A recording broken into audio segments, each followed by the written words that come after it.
की जिठानी। शांति अपने दो बेटों अर्नव और आरुष के साथ शांति से जीवन बिता रही थी, लेकिन शांति के पति सोहन से उसकी कभी कभार थोड़ी अनबन हो जाती थी। एक दिन शांति रोज की तरह सुबह का खाना बना रही थी, तभी दरवाजे की घंटी बजी। घंटी की आवाज सुनकर वो दरवाजे की ओर जाते हुए कहती है, अरे आती हूँ, कौन है, सब्र करो।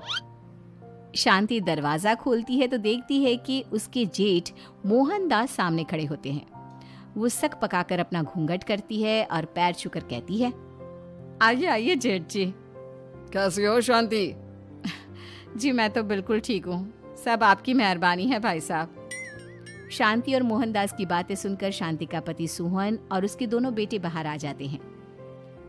अरे भैया राम राम, कैसे हो आप? राम राम भाई। अरे शांति, ऐसे खड़ी खड़ी क्या देख रही हो?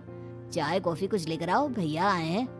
शांति तेजी से रसोई की ओर आगे बढ़ती हुए कहती है, अरे मेरी माँ, गेट खोलने के चक्कर में मेरे तो चावल ही जल गए।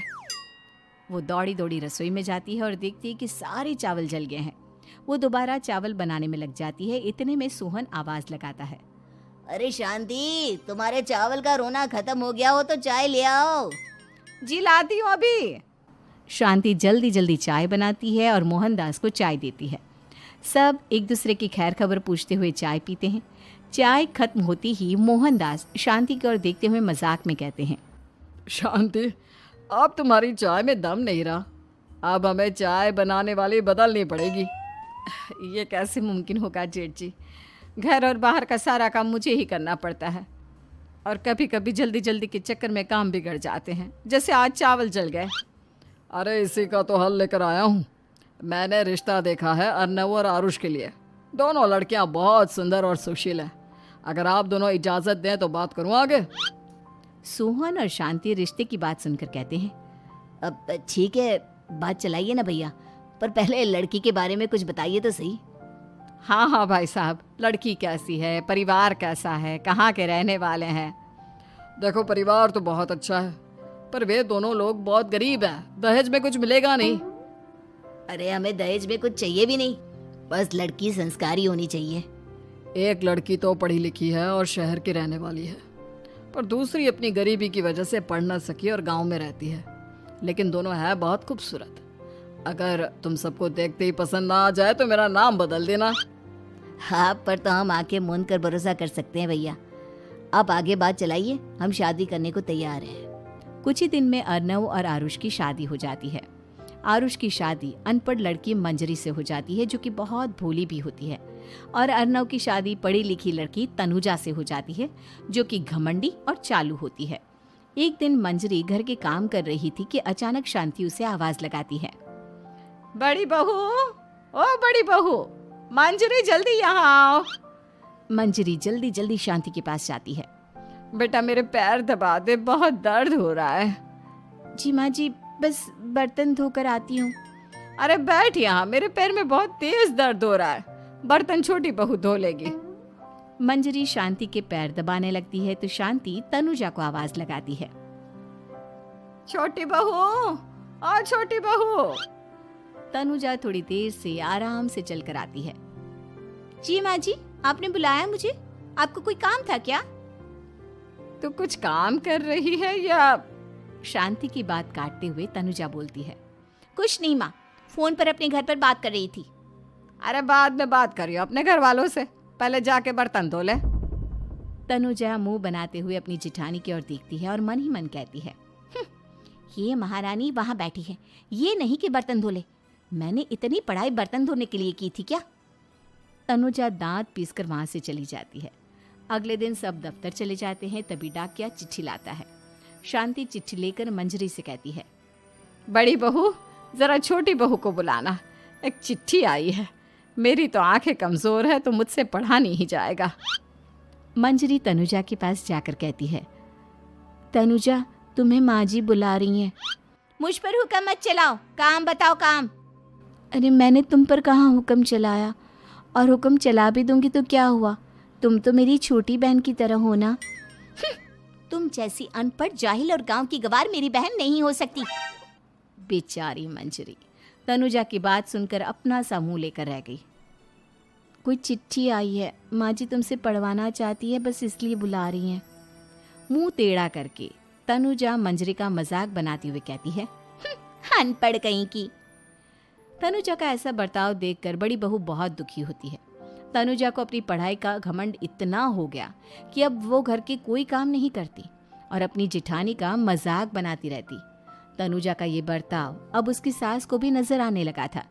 एक दिन शांति ने अपनी बड़ी बहू से कहा, मंजरी, तनुजा हर समय तुम्हारा मजाक उड़ाती है, तुम्हें गुस्सा नहीं आता क्या? आता तो है माँ जी, लेकिन मैं क्या करूं? जब भी उसे कुछ बोलती हूँ वो और भी जली कटी बातें मुझे सुनाकर चली जाती है। मैं उसे अपनी छोटी बहन की तरह प्यार करती हूँ, लेकिन उसके दिल में मेरे लिए कोई इज्जत नहीं। बहू, तूने वो कहावत सुनी है, जुल्म करने वाले से ज्यादा जुल्म सहने वाला अपराधी होता है। मंजरी अपनी सास का इशारा समझ जाती है।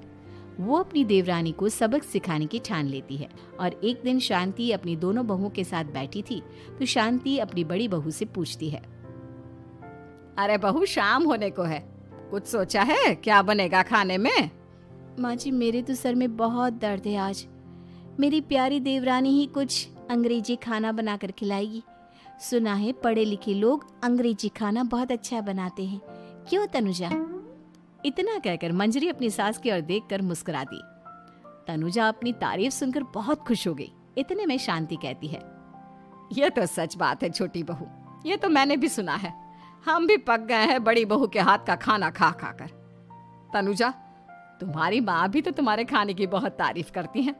आज हमें भी खिला दो कुछ अच्छा सा बनाकर। शांति की बात सुनकर छोटी बहू और आसमान पर चढ़ गई, पर उसे ये कहाँ पता था कि उसकी सास और जेठानी उसे सबक सिखाना चाहती हैं। तनुजा अपनी तारीफ सुनकर खुश तो बहुत होती है, पर सोचने लगती है, मुझे तो कैसा भी खाना बनाना नहीं आता। अब मैं क्या करूंगी? अगर मैंने इनको सच बता दिया तो मेरी सारी इज्जत मिट्टी में मिल जाएगी। अरे छोटी बहू, क्या सोच रही हो? खिलाओगी ना अपने हाथ का अंग्रेजी खाना? छोटी बहू हाँ में सर हिला देती है। अचानक से उसके दिमाग में एक आइडिया आता है।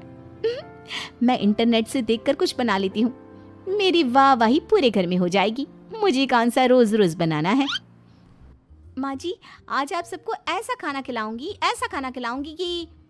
इतने में शांति छोटी बहू की टांग खींचते हुए कहती है कि पता नहीं कैसा खाना खिलाओगी। ए ऊपर वाले, हमारी रक्षा करना। इतना बोलकर शांति और मंजरी दोनों जोर जोर से हंसने लगते हैं। अब तनुजा रसोई घर में चली जाती है और खाने की तैयारी करने लगती है, पर उसे रसोई घर की चीज़ों के बारे में तो कुछ नहीं पता। जैसे तैसे सारी चीज़ें निकालती है और इंटरनेट पर देखकर खाना बनाती है। कुछ ही देर में सब लोग घर आ जाते हैं। अरे सुनते हो, आज का खाना हमारी छोटी बहू बना रही है। अरे वाह, आज तो फिर कुछ अंग्रेजी खाना खाने को मिलेगा।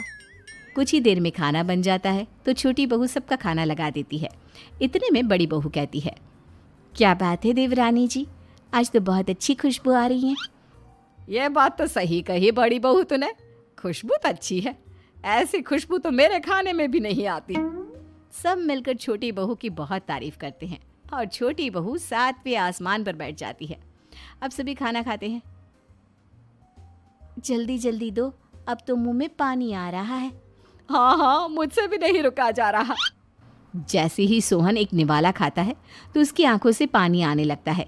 ये देखकर शांति सोहन से पूछती है, क्या हुआ जी, खाना इतना अच्छा बना है कि आंखों से पानी आ गया? सोहन चुप रहता है और धीरे धीरे से खाना शुरू कर देता है। इतने में सोहन छोटी बहू से कहता है, बेटी तुम भी तो खाओ, तुम क्यों रुकी हो? खाना सच में बहुत अच्छा है। ये कहकर सोहन जोर से हंस देता है।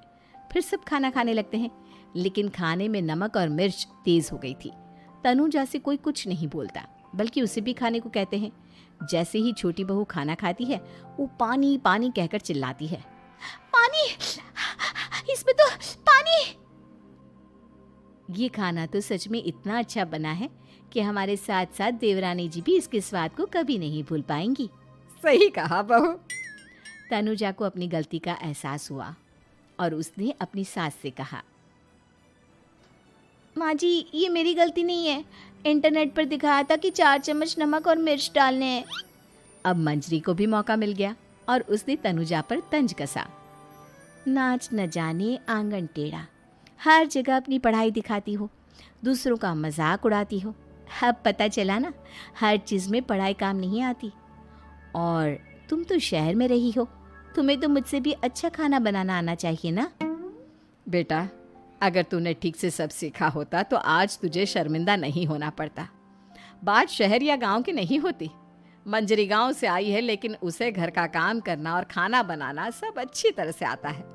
तुम शहर में रही हो, तुमने ये सब क्यों नहीं सीखा? छोटी बहू सर नीचा कर सबसे माफ़ी मांगती है और बहुत शर्मिंदा होती है। दीदी मुझे माफ़ कर दो, मैंने आपको बहुत बुरा भला कहा, पर आपने मुझे हमेशा ही माफ़ किया। आज मुझे अपनी गलती का एहसास हो गया है।